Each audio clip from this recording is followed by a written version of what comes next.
It's the Opperman Report. And now, here is investigator Ed Opperman.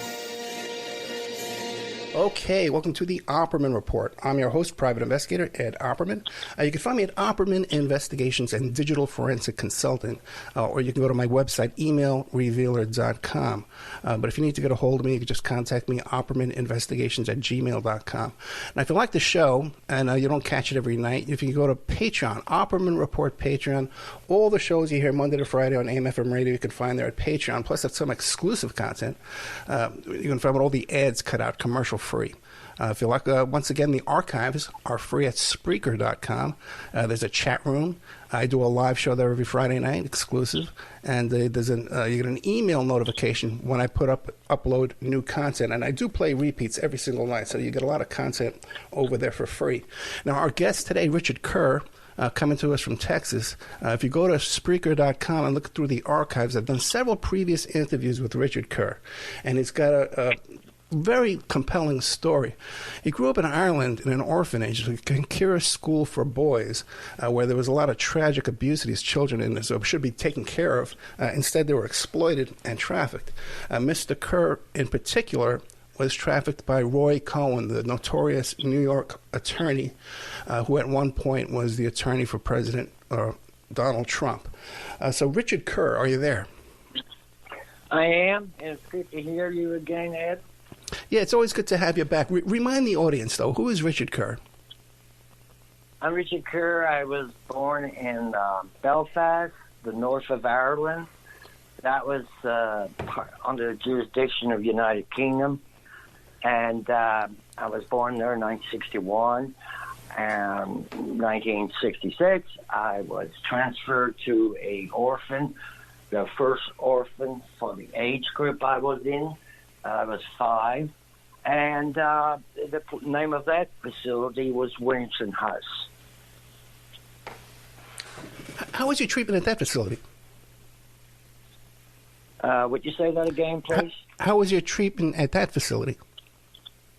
When I was first taken there at the age of 5, the first maybe year or two, it was obviously very confusing for me. Yeah. Because I was removed from my parents, and I just that was the feeling in the first couple of years, and then obviously something began when I was around. It was around about 8 years of age, and that's when the abuse started to take place inside the facility at that particular time. Over a period of time, maybe 3, 4, 5, 6 years. I would say, from the age of 8. Okay, and I'm not confused, right? You were at Kerr, right? I was transferred to Kerr when I was 14. Okay, gotcha. Okay, yeah, I thought I was mistaken there for a minute. Yeah. I was in the state homes since the age of 5 up to the age of 18. I was under their control. And why don't you give us an idea? And part of the issue with all this is that the military intelligence, the MI5, MI6, were covering up for this too, as well, right? Yes. Well, this is where I'm going to explain, because you could read articles out there, third parties give their opinion. Well, what I'm going to share some information is on my experience. And I think experience work goes a lot further than the self-knowledge of other people's opinion. But the experiences was at that age, I had no insight of what the world was around me. So as the abuse progressed in Winston House at that age, it suddenly became the world I just knew. And it was a normal world. It was normal to feel that way. It was normal to accept that way. So that's what we would call the grooming process. And, it took a number of years. This is the way I was taught how to love someone or to be loved. And it was in these sexual ways. So I think when I was trafficked out of Williamson House to certain areas, there were men that I was introduced to through the friends who trafficked me, and they became more of a kind of an uncle kind of situation where they became a parent for me, but they were taking me into situations where I would be abused, like certain seaside resorts, hotels, and I'm talking from looking back at all of this makes clear sense to me now. And then they would return me either on the same day, but sometimes they would not return me for 2 to 3 days. The way they would do that, they would bring me back, and they would the staff members would put it in their logbook that he had left to go out with family members. And that's the way they worked that system. So as a graduate on, around about 14 years of age, July of 1975, but I need to step back on this because of one of these videos that has just surfaced. He was one of the head house masters of Williamson House. And that video just surfaced in the last 4 to 5 weeks. And it's a fellow named Eric P. Witchell. Yeah, Eric Witchell. He was convicted, and he had all jurisdiction over Williamson House on both sides. This big, large home was divided into 2 parts, and there were Catholics and Protestants. And the reason I'm bringing up the Catholic and Protestants, as some of your listeners may not be aware of the troubles, we call it, or the war that was happening in Belfast. And I am leading into your question here, but please bear with me. This is not something simple. This is a process of what they had done over the years back then. And so Eric Witchell was the housemaster in charge of that place. It was divided into 2. He had abused me on a number of occasions in his flat upstairs, where he had a special flat office inside the facility. And he would bring not just me, he brought other children up there as well. And he would isolate the children. And that's what he did. And I know the name of these children who are adults today. And so at that stage, he had connections with the police and the army.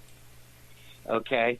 He also had connections with the house-masters that were running the other brothel. And I'm sorry, I'm going to use the word brothel. Okay. It was the child's brothel in Cora. Okay? It's something they didn't want to advertise, but it was a child's brothel. And so, but he was involved with that, and he had me transferred with the arrangements with other staff members to have me transferred to the Kincora Boys Home at the age of 14. And then I was introduced to Mr. Maines, William McGrath, Raymond Semple, and a few others there, Mark Hamilton. And he was not a housemaster, but he did make visits on occasionally when Joe Maines was taking some of us out of the facility, and then he would be there waiting for us to be returned back. Real quick, Richard, in this video, this YouTube video of Eric P. Witchell, did you learn anything new from watching that? Oh, I learned a lot of things new. First of all, he said that I had lied about his situation with me, and it's laughable, you know. The people who did that interview, I got to know them after that, and they explained that they have been on this for the last few years, and they've done their own investigation, and they found the evidence that clearly states of what he had done to me. An example of that evidence, he traveled out of 50 miles of Belfast to visit me. He had told the police that the reason he had to dress up like a priest to get in to visit me is that they wouldn't let him in. And that's exactly what happened. Now, why would somebody travel 50 miles to visit me in Malaysia? He called it the detention center. It wasn't a detention center. It was called a safe center. To put a child there who's needed to be under protection. But he traveled to visit me and got into the facility. And I asked him the question, why are you dressed up like a priest? And very quietly he says, they wouldn't have let me in. And I said, I didn't invite you. Now, why would somebody go out of their way to do that? And then when I left that facility, or was discharged from that facility, the social workers had to find a place for me. So they decided to replace me back in Winston Heights again, after Kincora. Okay? So, and who was involved in that was Eric Rutschel. He's the one who encouraged my return. That's why he put me up in his flat. He very, very quietly said, no, I didn't harm him. But why would he put me up in his bedroom? Okay? I mean, he said, I hadn't this is before he was convicted with the 2 offenses against the other 2 children. Let's stop right there then, because they talk about in the video that he was convicted already, but you're saying that there's been new charges? He's been convicted again? No. He was only convicted at the same time with Joe Maines, Raymond Semple, and William McGrath. Right. Him and another 2 headmasters from that Winston House. There were 3 of them convicted there for abusing boys in 1979. Okay? The reason is that they were a lesser charge. He was signed a non-disclosure form and a plea bargain that he would not expel or talk about anybody else who was involved. That was the agreement. And so what happened was that when he was he was questioning about when they were questioning him about me, they said yes, we believe Richard because of the details, the effort of closing him down, the effort of hiding Richard, and the effort for why would this man go out of his way to make it special treatment for Richard.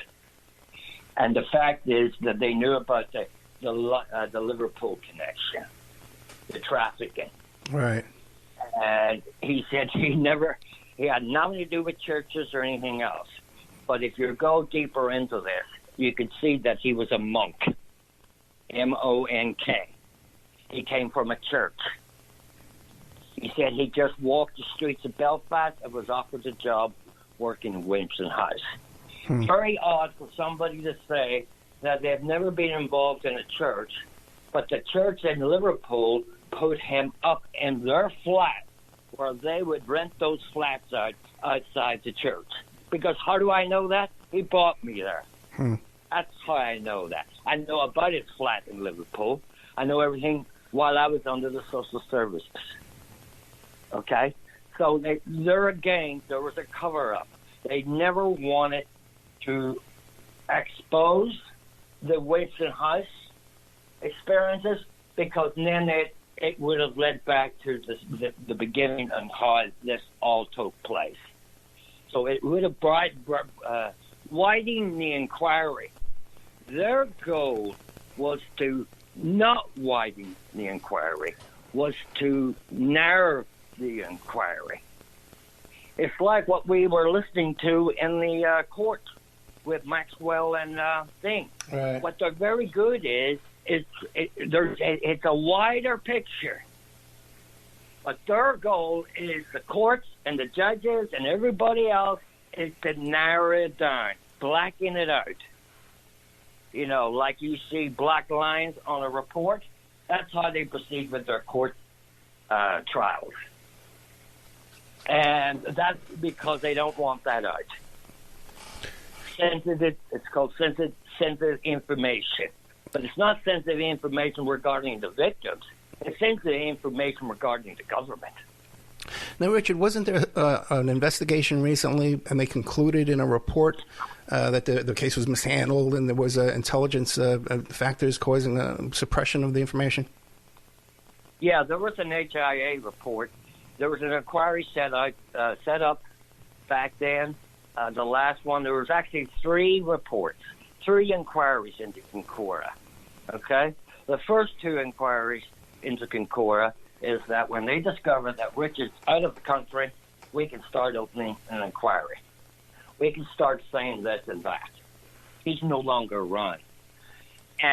So they open up an inquiry to find out certain other details, other members of the parliamentary groups like the UDA, the Irish Republican Army, or the UPF, they also volunteer fighters. So we're looking, and they class those as terrorist groups, okay? But you got to look at the time period. They were still having war going on. They were still having troubles going on in the 1980s, okay? This is when all these inquiries flopped up everywhere. It was also a way of leveraging certain politicians to come to the table. So when the government decided to say, well, we're going to open an inquiry up, suddenly those who were involved in it suddenly are panicking. So now they can use that as leverage to get distract information. So it was one way of saying we're going to open an inquiry. It never actually happened. They'll open it up and close it down. And then they'll reopen it again when people don't get in line, like MPs, politicians, police departments, and they don't follow the government, whatever they say that they need them to do. And then they'll use this blackmailing of, we're just going to open another inquiry into Concora.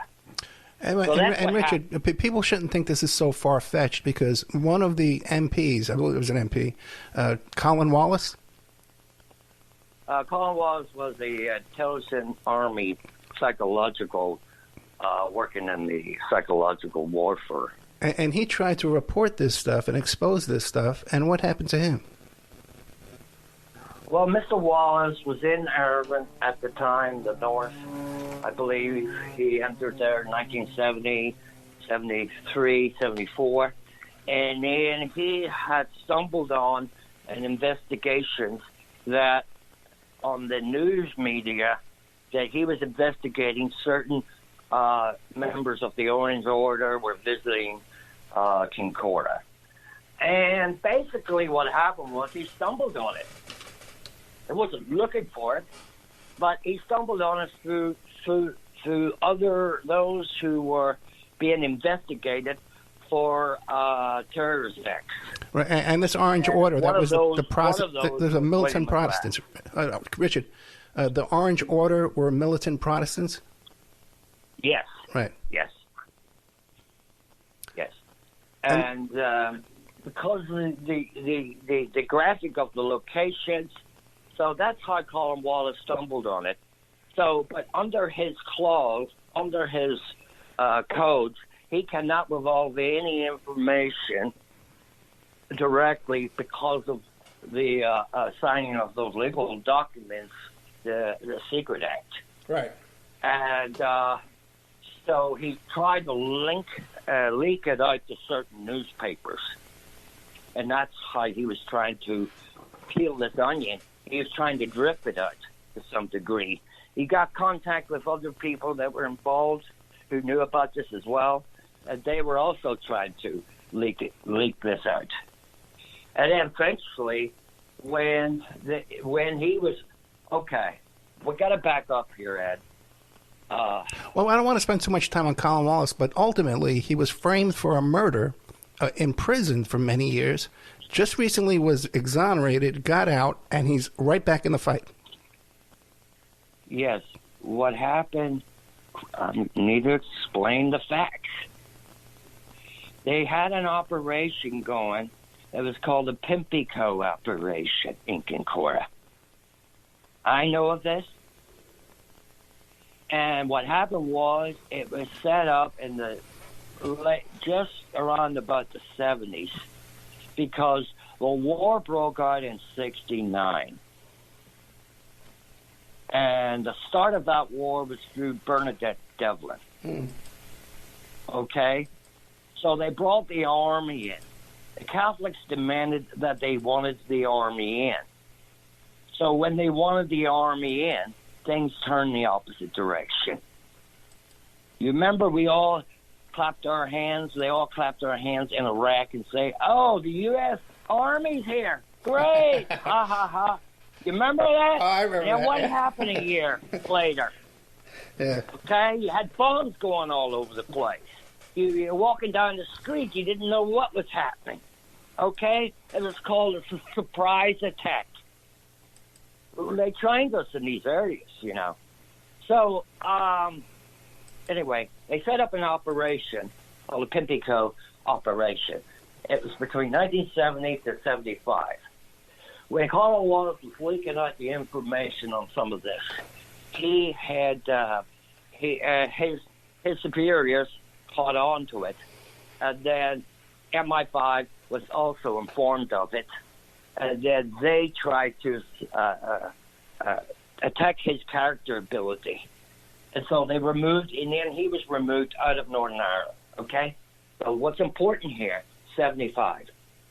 Okay. So what they did was, during the 75, when they were removing Colin Wallace out of there, they were also removing the residents from Kincora out of the residents of Kincora, out of there too in 75.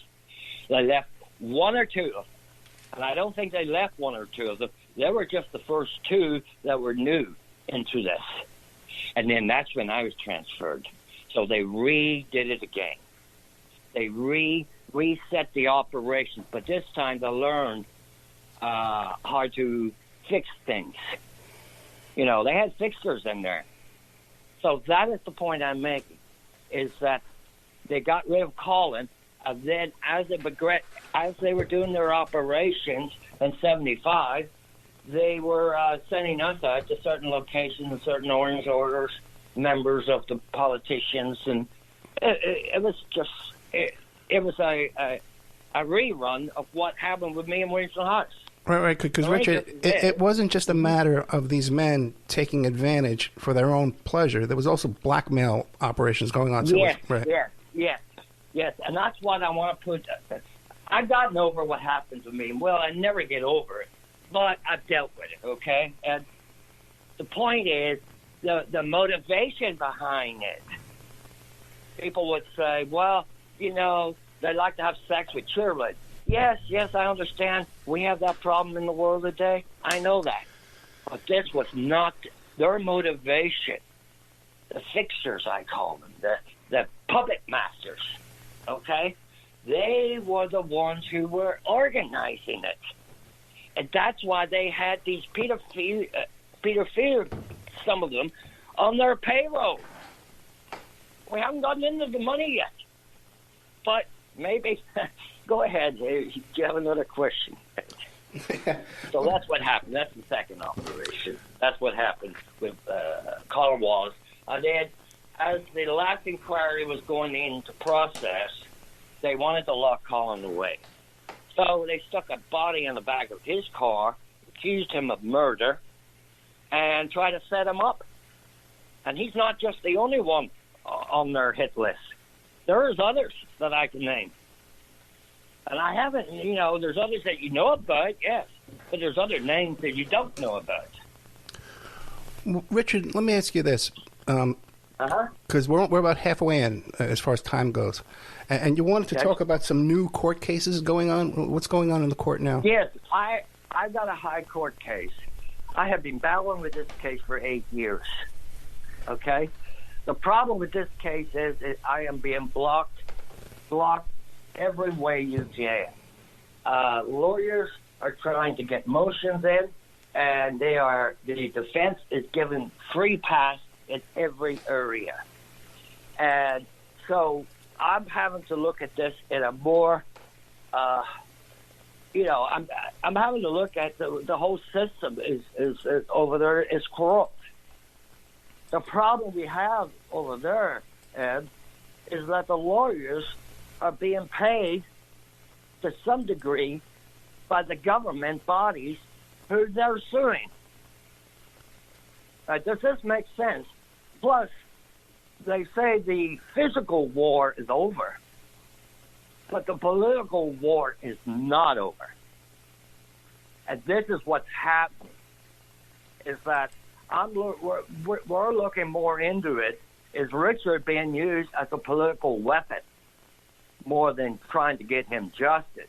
If you get Richard justice, you close down the political agenda. Oh, gotcha.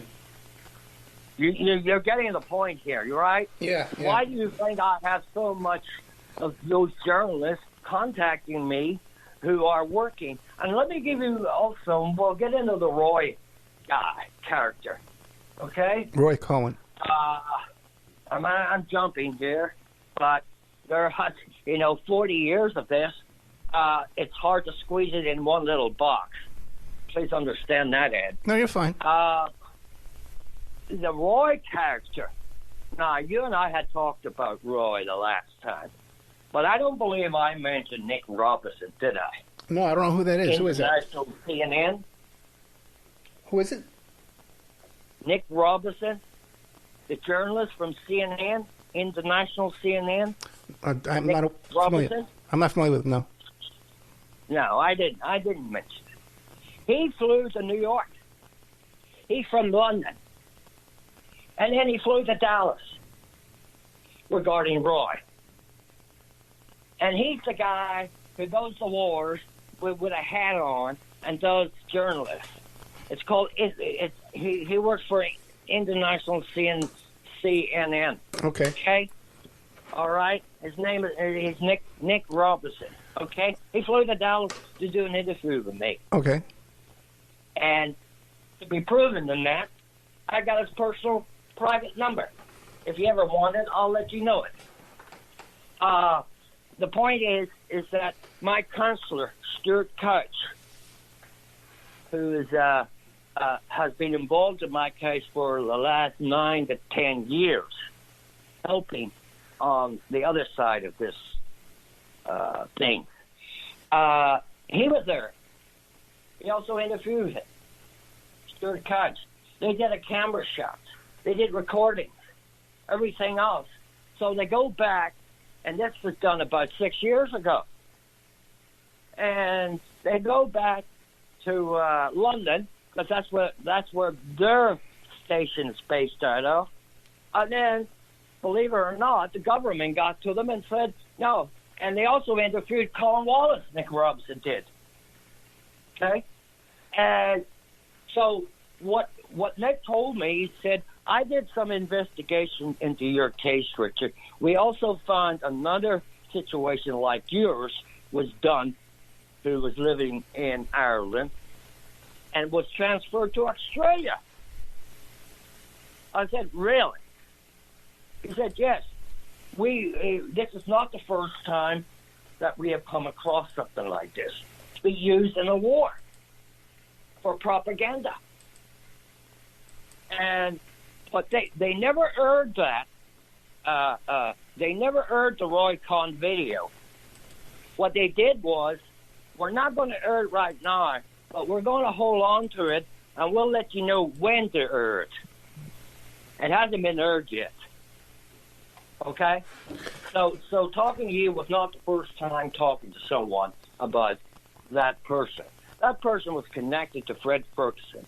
He was one of my abusers. He became one of the handlers as well. They all stayed at the Europa Hotel. And the problem with the Europa Hotel was the most bomb hotel in Europe.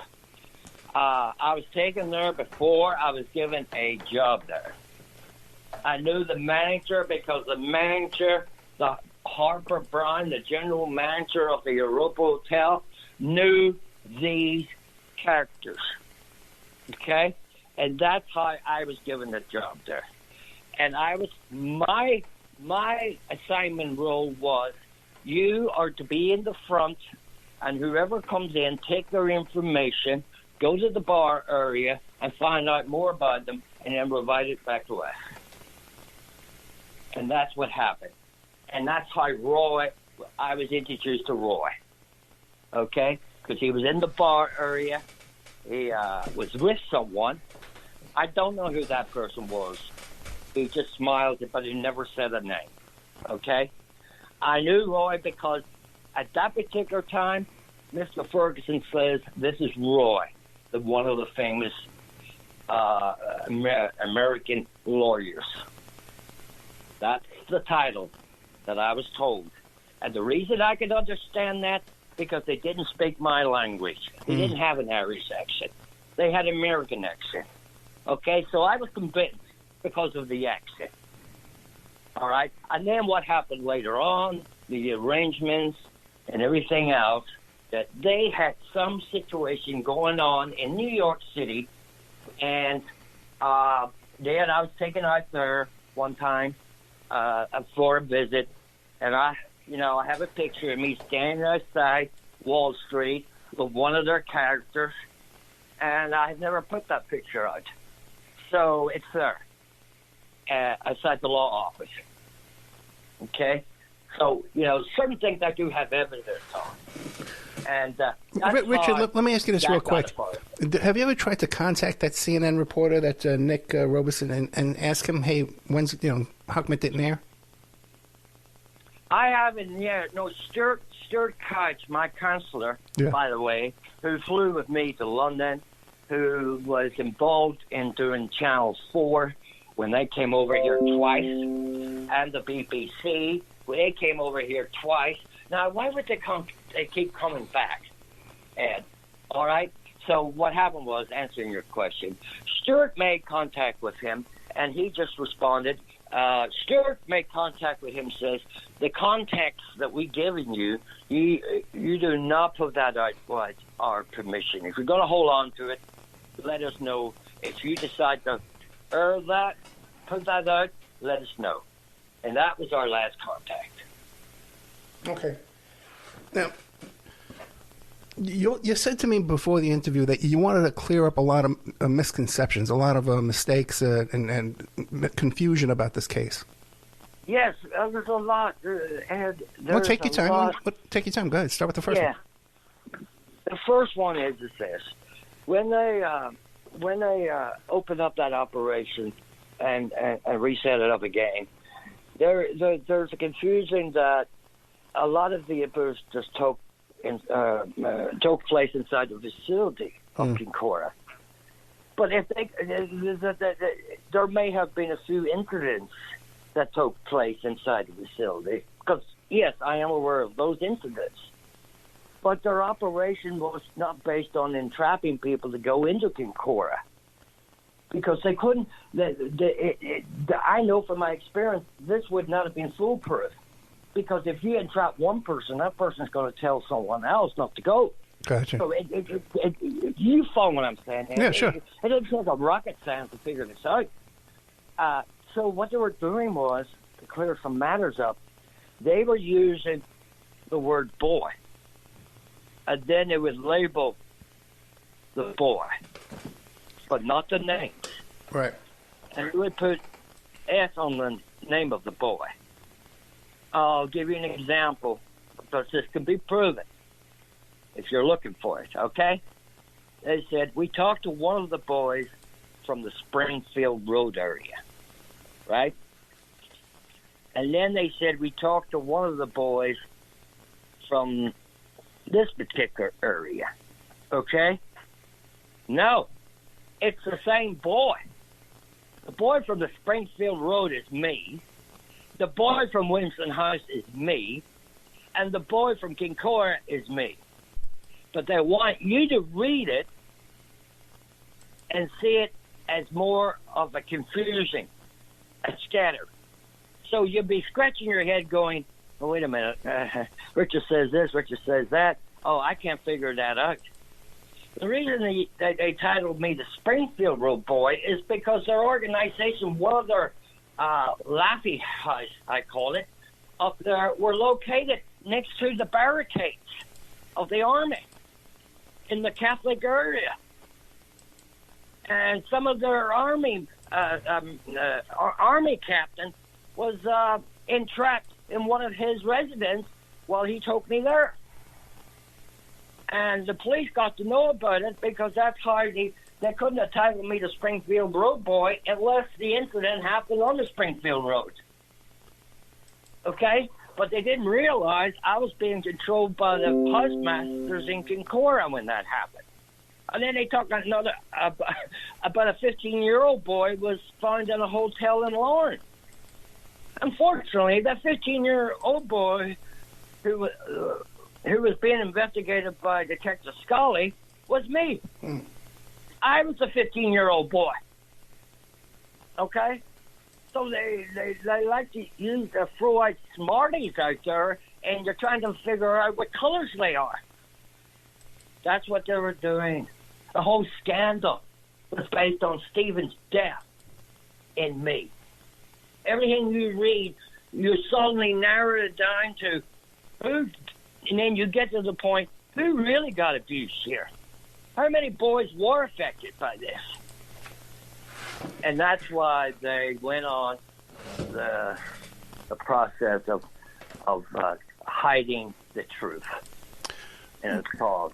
Richard, how many children do you think were abused here? Hundreds. Abused in Winston House? I'd say at least in Winston House, because I know their names, I'd say at least 12. Okay. Kincora, I'd say probably 7. That's about it. 7.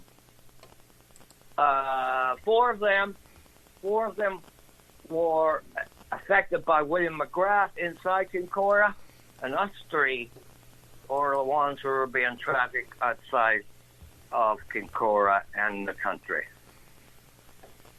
Living here is evidence enough for myself. Who's that? And someone else. And and then you go to the reports, because that last inquiry, think about this. If you want to invite and give people a free range to share what happened, why would you give the red carpet to Richard and not the red carpet to the other boys? Why would you do that? Huh? Why would you, we're willing to put Richard up in a hotel for 2 weeks. But when the other boys were going on during their Zoom meetings with them, or ones who are still living there, let's say, you're not that, we're really not have anything interested in what you have to share. Because the point is that they get your information. And then they'll manipulate your information. And then they'll get some journalists out working for their system to write certain articles for their agenda. That's how they operate. Colin Wallace is very aware of this. I know Brian Cameron and all of the others are aware of these things. That's how they do it. And that's exactly what they did with me. And then when it came to ask for all information and all documents, they thought they had me over. I was willing to go, even though I was taking a big chance. At the last moment, 24 hours before my departure, they informed the lawyers, or the solicitors and the barristers, that we are not going to release the files that Richard is requesting. Because they thought I was already going to go on that plane. So I decided, no, they either release it all. I'm not going to go in there where I'm being controlled to tell half of my story and then be closed off. And in the end, before I didn't go, after I didn't go, Ed, they were very, very nasty. Very nasty with me. They started saying, oh, the people that he went out with made it up. He made it up here, made it up there. But you know, I have to give them credit. In their findings, on the end of it, they said, yeah, we believe Richard was abused and used and abused all around the place. That was it. That was her last report on me, right? And if he wants his 100,000, he can have it. And I said, no, no, because you see, they'll get you to sign a form, a government form, and if you accept anything, you have to agree to that form. And as you know, as a lawyer, I think you worked in some law, right? I'm a private investigator. Well, I'm paralegal too, but yeah. Okay. Yeah. So you know, if I sign on that dotted line, they're sipping up me, and if I violate that, I could be liable. Richard, let me ask you this real quick because we are getting late. Okay. You put me in touch with John McCann. I've had him on the show before, and he has some new information he wants to share too. He can come on in a couple of weeks. But what's the new information that he has? Well, he had the information on some of his handlers that, John, as a child, he was never in a state home, but he had evidence to convict certain members, and he realized that some certain members were part of the ring that I was dragged into. He could never have known that unless I had known the names. He confirmed it. And what I'm saying is, Richard, obviously what happened to you, how did you know that guy's name? I said, well, it's because I was introduced to him. And I'll show you how and when.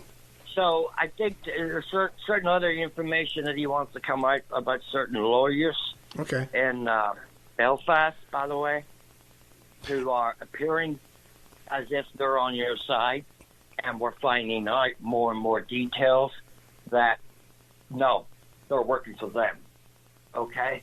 This is not paranoia. I'm not delusional. There are things I can't say at this stage, again, on these other things, but there's other people that are walking some of those streets in London, and there needs to be accountability. Yeah, that's a good question. Even this fellow in the doorway. Imagine that man today, a month ago, and you know the reason why he's getting a lot of high ratings is because he mentioned my name, and he knows damn rightly. And if you listen to the interview again, he brings me up again, and the guy who interviewed him didn't even ask about Richard. No, but he just said, what about the Liverpool connection? And then he turns around and says, well, as I said before, I put Richard up in my... But he didn't ask about Richard. He's slipping up. And he has... The reason I speak on him now is because there is a possibility that we will file a suit. If I file some kind of lawsuit against this character and what he did to me and the others, even though he doesn't have anything, he probably all those actions are probably hidden under a different name. The point is, it will open it up. Now, Richard, if he was convicted, how come he's out of jail now? Why is he out of prison now? He doesn't look that old. He was convicted for the least offenses.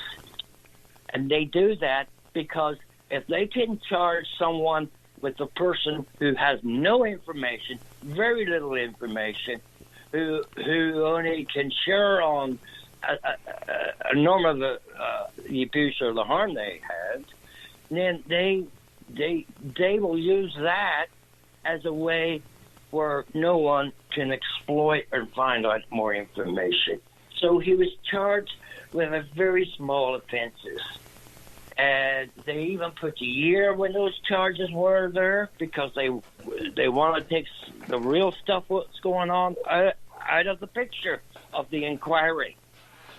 So I think he got 2 years and he was out in 12 months. Wow. Then he had to report to the sex offender registry. But here's what he said on the interview. And he's really opened himself up here, Ed. Okay. He said, when I see children, I'll go a different direction. Well, let me tell you what he did. We got evidence. When he left the prison, do you know where he went? He went to England. Okay. And the first thing he did, he went to try. He went and got a job working with deaf children.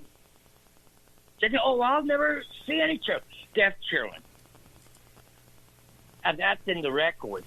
And when they found out 3 or 4 months later that they have hired somebody who just got out of prison for pedophilia against children, how in the hell did he was able to get past that and go through that red tape? Okay, Richard, we only have about 7 minutes left. So what are some of the other misconceptions and incorrect facts out there you want to correct?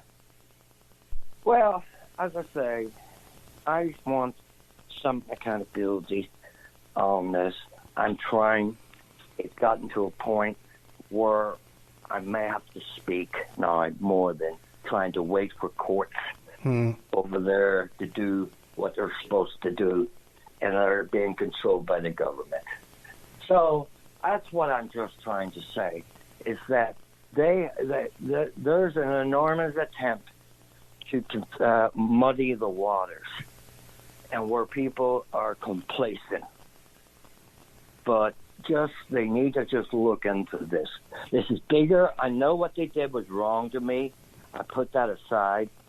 But I'm not on this call for that. I'm on the call for the fact that they can think that they can get away with this and hire these pedophilia guys to go into children's homes and work under their payroll and to set up certain things in wars to bring leverage people to the table, like the Peace Accord of the Good Friday Agreement. And they're using me today on that, based on that Good Friday Agreement again.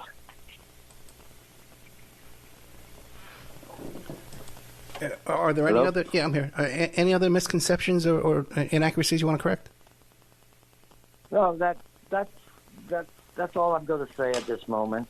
I appreciate you, and I appreciate those listeners, and we'll just keep up the good fight and just keep the journey on, whatever happens. Yeah, we've covered this with. I don't think they could do any worse to me than they already did. Yeah, and we've covered this with other guests, Colin Wallace and this fellow here, John McCann, and. Well, you know, the video of Colin Wallace came out called "The Man Who Knew Too Much." Didn't know that. I don't know if you've seen that. Yeah, that came out not so long ago. It's a very good video. I'll send it to you. Okay. There's a lot of information in there. Shows you how they operate. Gotcha. Okay, Richard, thank you so much for coming back. I know how difficult it is to talk about all this, and it is a complicated story. So if people would go to the archives... Well, that's the reason why I came on. Yeah. It can be complicated in a way that they would like it to be complicated by scattering it all over the place. Right, right. And so let's look at this. Very simple. This was a child, and I was in the state homes, and they had control over me. And I believe today some of this stuff where they're still having some control over me, regardless of where I'm located. Okay? Well, Richard, have you ever feel like your life threatened or in jeopardy? Oh, it has been. It has been. My consulate has received letters. Mm-hmm. Yes. He has filed those letters. The lawyers have them. But I haven't done it yet. And I'll be frank with you, they know exactly what toothpaste I'm using. Mm-hmm. Okay? So, there's nowhere to run. If they want to do anything to keep me quiet and shut me up, they can do it anytime they want. Well, that's so I know true. how these people are. Okay? Well, at my age, and this story, where they've tried to confine it, and narrow it down and water it down, that's on them. So that's all I'm going to say. Well, and, once again, the audience can go back to the archives and just Google Richard Kerr, Roy Cohn. That comes up right away. Colin Wallace, this fellow John McCann. Who else did you send me to put on the show? An author, right? Yes, Andrew what? Louis. Yeah, he's the book writer. Andrew Laurie. Yeah, that was another good certain example too. information that he's written the book on, certain things that happen, and Gotcha. I will go into that at another time. Richard, thank you so much. Okay, anything new comes up, give me a call. Put you right back on the air, okay? All right. Thank you, Ed. Thank you, Take sir. care. Thank you. Bye.